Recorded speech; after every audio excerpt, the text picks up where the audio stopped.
De vez em quando alguém me pergunta como é que eu consigo. Já vai fazer anos, né?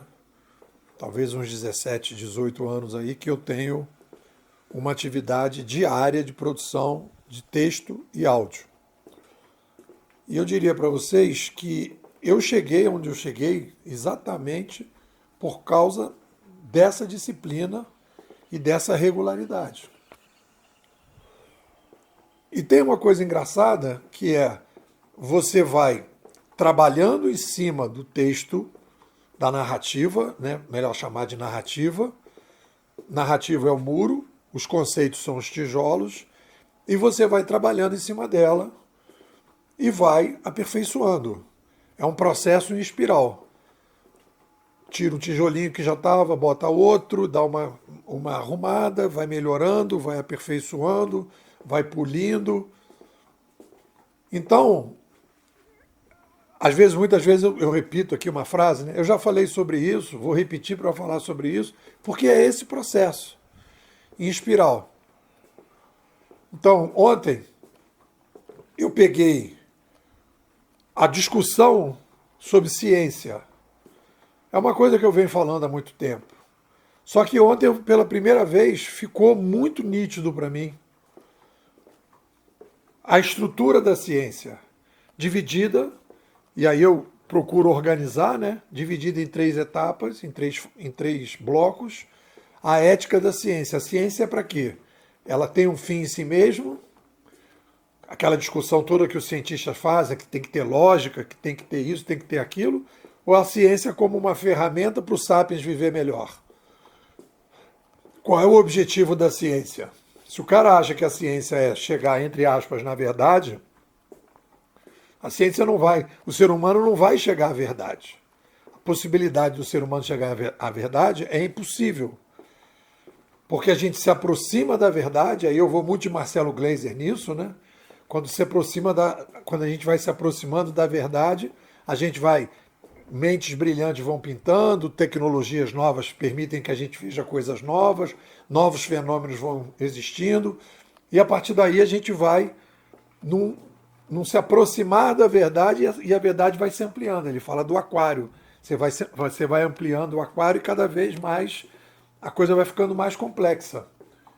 Então, essa discussão sobre ciência, a ética da ciência, depois, ambiente da ciência, isso tudo vai acontecendo e a gente vai pensando melhor sobre isso.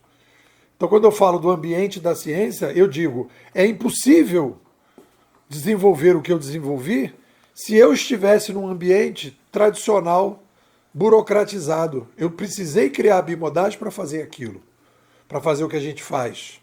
Então, o ambiente influencia, dependendo do coordenador de um determinado curso de mestrado e doutorado, dependendo do orientador que você pega, como eu tive problema com 2 orientadores, você não consegue fazer a coisa, porque tem uma hierarquia, tem que fazer isso, tem que apresentar para os pares, tem toda uma estrutura.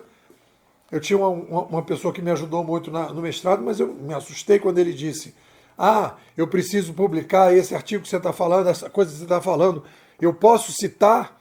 Ou seja, ele não está preocupado em saber se aquilo ali é uma melhor forma de ver as coisas, ele está preocupado se ele pode citar ou não dentro da burocracia. Então, aquilo funciona, né? E a burocracia da ciência funciona quando a gente vive um período, como diz lá o nosso querido Thomas Kuhn, na ciência normal, no momento normal, essa estrutura, essa burocracia não atrapalha tanto. Mas no momento extraordinário, em que a ciência social, por exemplo, está em crise, você não consegue trabalhar com aquilo ali. E as resistências vão ser gigantes. Você vai ficar o tempo todo batalhando, brigando e perdendo tempo, enquanto você devia estar se concentrando em pensar nas coisas novas. Então, essa organização da ciência, quando a gente fala, né, nos ambientes, e eu só estou fazendo um review do encontro do áudio passado, quando a gente faz esse review e diz que existe o ambiente e existe a própria ciência que você se coloca. A revisão que você faz da ciência que você se coloca. E aí eu critico lá o McLuhan, no momento que ele fala mudou a mídia, mudou a sociedade, e ele continuou dentro da comunicação. Ele não fez uma discussão ambientológica. Tudo isso vem com o tempo. Porque eu estou discutindo o fenômeno do digital, mas eu disse, para poder estudar melhor o fenômeno do digital, eu criei a ciência da inovação, que é uma discussão ambientológica, não é fenomenológica. O fenômeno é o digital, que eu estou tentando entender. Mas aí eu vou discutir o ambiente. Eu preciso de um ambiente independente que é bimodais e eu preciso de uma nova ciência para não ficar preso a, sei lá, a comunicação, a psicologia, para a gente falar da inovação pessoal. Eu falo de ciência, eu preciso de uma nova ciência. Isso é uma discussão ambiental, ambientológica. Foi por isso que a gente conseguiu chegar onde a gente chegou. Então, essa atividade repetitiva de ir e vendo, e procurando, e discutindo, e trabalhando, etc., etc., permite que a gente vá caminhando e vá olhando para os outros e olhando para a gente e dizendo quais são as escolhas que a gente está fazendo. E aí a gente, por exemplo, e aí eu fazendo um review também do áudio passado, que eu achei importante, quando a gente, por exemplo, diz que tem 3 escolhas, e aí vamos entrar no artigo de hoje.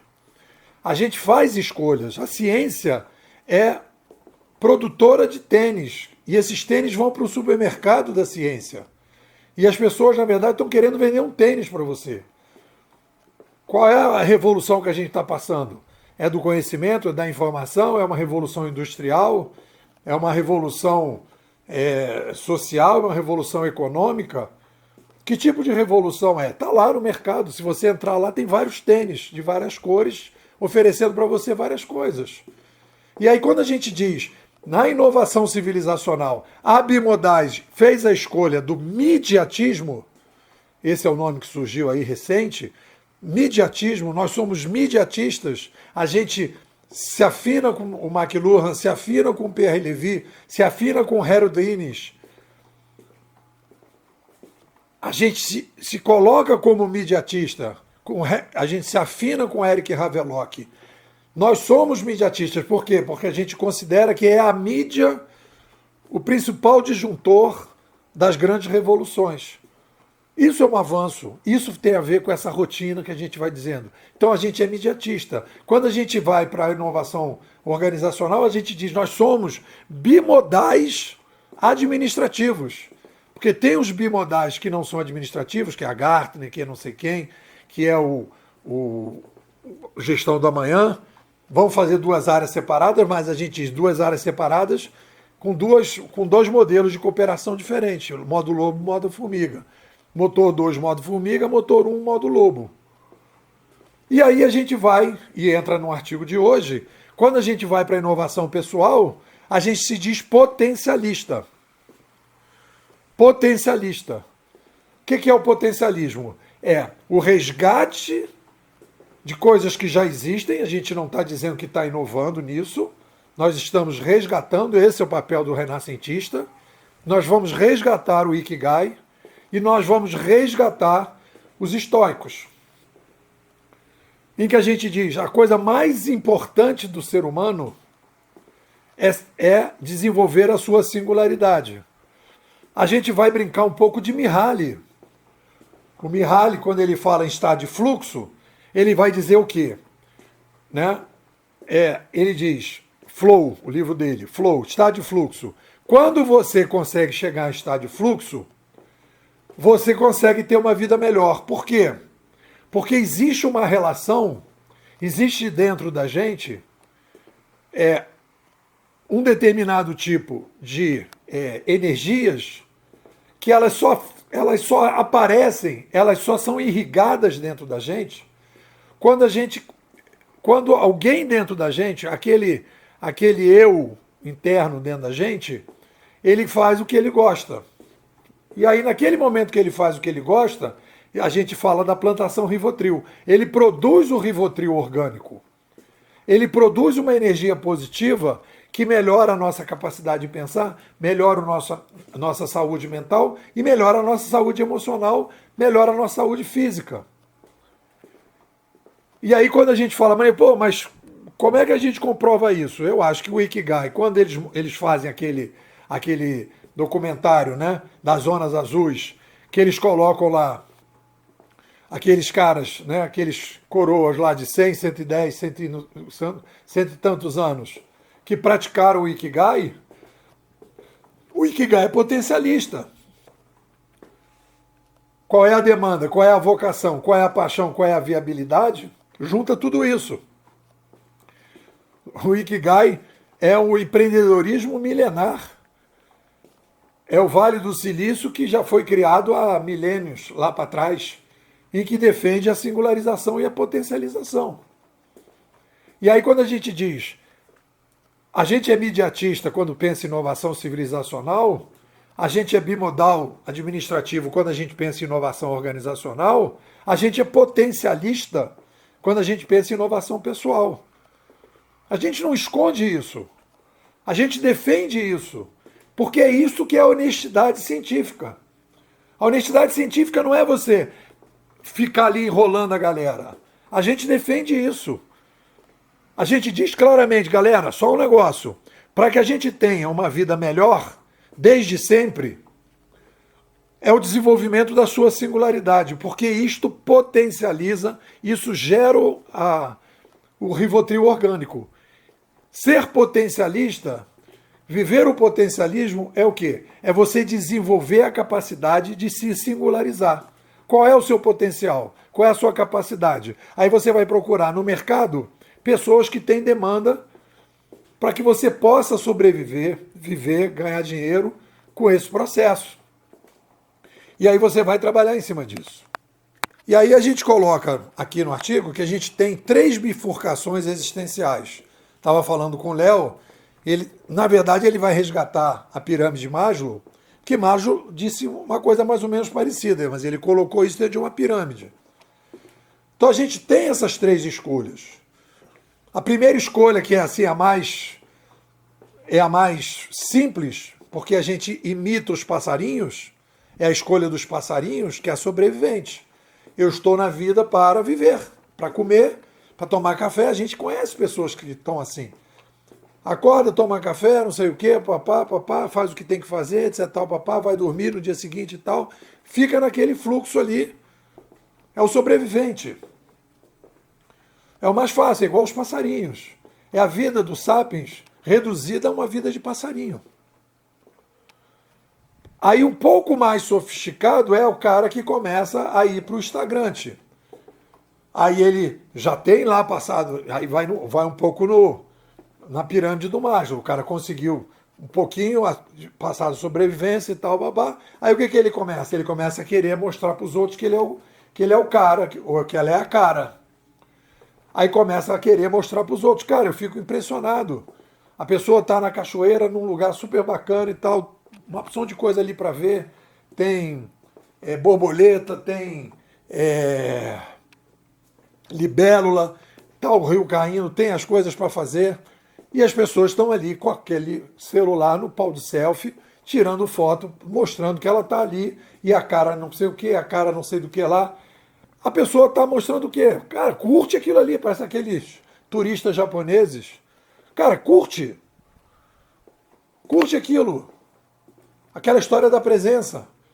Não, a pessoa está para os outros. Ela quer mostrar para o outro que ela foi para a cachoeira. Ela quer mostrar para o outro como ela está feliz. Ela quer mostrar para o outro o maiô, um biquíni ou um calção que a pessoa comprou. Ela quer mostrar para o outro os músculos que ela conseguiu na academia.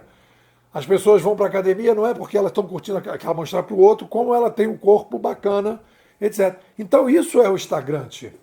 E a gente está hoje vivendo, né, essa ascensão dessa visão Instagrante, porque todo mundo hoje pode ser, entre aspas, um ator da TV Globo. Ter lá o seu públicozinho, ter lá o seu horário do nacional para mostrar quanto que está bem, quanto é que não está, o que aí já mostra aí na academia, não sei do que, para cara. E aí a gente fala, cara, isso nunca funcionou. Não é isso que é o bom. Não é isso que faz bem. Porque isso vai acabar fazendo mal. Vai chegar uma hora que isso começa a fazer mal, vai dar um vazio. Então a gente diz, olha, o melhor não é isso. O melhor é a singularização. O melhor é o potencialismo. Aí dentro da escolha potencialista, então são 3 escolhas. O que você veio nesse planeta? Sobreviver, mostrar para os outros que você é o fodão, ou a fodona, ou você veio para o planeta desenvolver a sua capacidade e poder viver mais e melhor. Aí, quando a gente diz isso é o resgate de coisas que já existiam, sempre funcionou. Porém, existe um detalhe. Como a gente está vivendo agora a tendência descentralizadora, e isso é uma visão bimodal importante, que a gente diz o seguinte: quando a gente aumenta a centralização, ela desenvolve, ela estimula o instagrante e o sobrevivente. Isso é uma novidade que a Bimodais traz. E quando você vai para a descentralização, se potencializa como necessidade, como uma obrigação, a singularização. A gente vai para um mundo mais singularizado. Cada pessoa tem que assumir a sua responsabilidade. Você aumenta as escolhas. No mundo mais centralizado, né, é isso, isso e isso. Acabou, não tem que escolher. No mundo mais descentralizado, são 10 issos, 20 issos. E você precisa escolher que filme que você vai assistir no Netflix, quem que você vai seguir não sei aonde, o que você vai fazer, onde você vai morar, que tipo de coisa você vai fazer. Aí você precisa de uma referência. E qual é a referência? É a referência interna. Aí a gente vem com a ideia do bom TRC. Você precisa ver o que é o seu bom TRC. Bom humor, motivação, tranquilidade, resiliência e criatividade. Você está aumentando o seu bom TRC? Nós vamos para a endogenia. Nós vamos para a necessidade do desenvolvimento da mente secundária. Tudo isso são ferramentas dos potencialistas. E aí a gente começa a poder alinhar uma coisa que sempre foi importante, que é o potencialismo, com um cenário mais descentralizador, que permite que você faça escolhas melhores. E aí um pouco foi nessa direção que eu trabalhei bastante no Carnaval, na melhoria, no desenvolvimento da nova versão do livro Sapiens 2.0, que tem esse desenvolvimento aqui do potencialismo. Bom, vamos lá para as frases boas que pintaram. Vamos lá. A descentralização nos incentiva e demanda o despertar da singularidade em larga escala. A responsabilidade, entretanto, é o preço da singularidade. Quanto mais escolhas temos, mais precisamos de um guia interno para saber o que deve nos interessar e o que não deve. O mundo descentralizado exige que assumamos mais responsabilidade e não menos. A tragédia silenciosa e mais cruel da vida nas pessoas, principalmente quando vamos nos aproximando do fim, é morrer com potenciais não realizados. A verdadeira revolução da era digital não está nas tecnologias em si, mas na democratização do protagonismo existencial que elas possibilitam. A busca por validação externa é um labirinto sem saída. A frase que abre o artigo é do nosso querido Thomas Kuhn, mais uma vez: uma nova visão do mundo deve substituir a antiga antes que ela se desfaça completamente. Thomas Kuhn. Qual foi a nota? Vários GPTs botaram. O artigo propõe uma abordagem inovadora sobre propósito existencial e desenvolvimento pessoal, destacando a importância de uma escolha consciente na civilização 2.0. Nota final, a média geral foi 4,25 de 5. É isso, galera. O que vocês dizem? Bom, convidando vocês para entrar na Bimodais, estamos aí, né, nesse ano aí de 2025, fazendo aí os ajustes no acervo. Fizemos aí nesses primeiros 2 meses um mergulho nos GPTs. Hoje me capacitei, né, para ser uma pessoa que ajuda o pessoal dos GPTs a usar, os conceituadores a usar o GPT, aí que eu acho que eu pude me especializar. Já estou fazendo mentorias em relação a isso, fizemos esse estudo.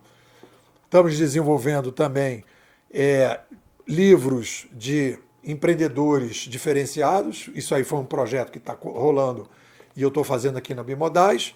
Estamos agora entrando na questão da inovação pessoal, que esse artigo é uma coisa que tem a ver com isso, né? E desenvolvendo metodologias para que a gente possa ajudar as pessoas nesse processo. E tem uma novidade que a gente está começando a trabalhar, que é o que eu estou chamando de regraduação. A regraduação é a nova graduação dentro da ciência social 2.0 para modificar e fazer os ajustes na graduação que os profissionais 2.0 fizeram, mas que está obsoleto hoje. Essa graduação está obsoleta. E a gente precisa, então, de uma regraduação. Então, eu te convido para entrar para a escola, o movimento aqui está bem legal, e você dá um upgrade, sai de Matrix, vem para Nabucodonosor, a nave Nabucodonosor, e começa a ver Matrix de longe. É isso, me manda um zap e vamos em frente.